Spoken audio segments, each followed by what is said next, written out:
Hello everyone and welcome back to another video from Wake&Tech. In this video, I'm going to show you how to log into your existing account on Chipotle. So let's get started right away. First of all, open up your web browser and then in the address bar, type in chipotle.com and press enter. You will now be taken into the official website for Chipotle. Now, in order to log into your existing account, you can either click on the sign in button or the sign in/join button at the top right corner. Then you will be asked to enter your credentials. Simply go ahead and type in your email address followed by your password.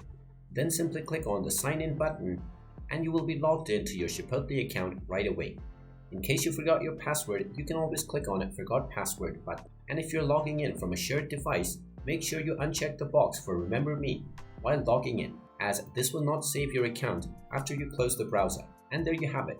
That is how easy it is to log into your existing account on Chipotle.